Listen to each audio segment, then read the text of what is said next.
नमस्कार मंडळी। अमेरिका आणि अजून बऱ्याचशा वेस्टर्न कंट्रीजमध्ये सायकलनी प्रवास केला जातो किंवा व्यायाम म्हणून पण सायकलिंग केलं जातं। पण हे करत असताना रस्त्यावरची सुरक्षितताही खूप महत्त्वाची असते। त्यामुळे इथल्या रस्त्यांवर अशा काही खुणा किंवा चिन्ह काढलेले दिसतात। या चिन्हांचा अर्थ हाच असतो की या रस्त्यांवरनं सायकल्स पण जातात। आता हा न्यूयॉर्कचा एक रोड आहे की जिथे सतत 4 चाक्यांचाही वावर असतो। त्यामुळे तुम्हाला दिसत असेल की डॉटेड लाईन्स आहेत आणि 2 बाणासारखी चिन्ह आहेत। याचा अर्थ या लेनमधनं सायकल्सवरही जाऊ शकतात आणि कार्सही जाऊ शकतात। आता इथे तुम्हाला ही जी पाटी दिसतीये त्याच्यावर सायकलचं चित्र आहे आणि जिथे लिहिलेलं आहे मे युजफुल लेन, याचा अर्थ असा होतो की हा जो रस्ता आहे तो अगदी अरुंद आहे की जिथे सायकल्सवारांसाठी वेगळी अशी लेन करता आलेली नाहीये। त्याच्यामुळे त्यांना ह्याच रस्त्यावरनं जायची परवानगी आहे। त्याच्यामुळे ते या रस्त्यावरनं जात असताना तुम्ही त्यांना ओव्हरटेक करून पुढे जाऊ शकत नाही आणि म्हणूनच त्या पाटीवर रस्त्यावर पण अशी एक खूण असते की ज्याच्यावर एक सायकलचं चित्र आणि बाणाचं चित्र असतं, ज्याला शॅरो असं म्हणतात। त्याचा अर्थ शेअर द रोड।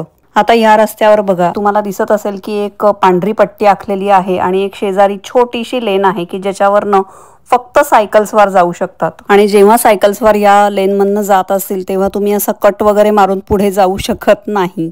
मग अशा वेळेला काय करायचं, तर समोरनं जर गाड्या येत नसतील तर आपली गाडी थोडीशी बाजूच्या लेन मध्ये घेऊन त्या सायकल्सवाराला कुठलाही धक्का न लागता किंवा अगदी त्याच्या जवळून गाडी न घेता आपण ओव्हरटेक करून पुढे जाऊ शकतो। हा जर व्हिडिओ तुम्हाला आवडला असेल तर जास्तीत जास्त लाईक करा, शेअर करा आणि असेच अजून माहितीपूर्ण व्हिडिओ बघण्यासाठी आपल्या चॅनलला सबस्क्राईब करा। धन्यवाद।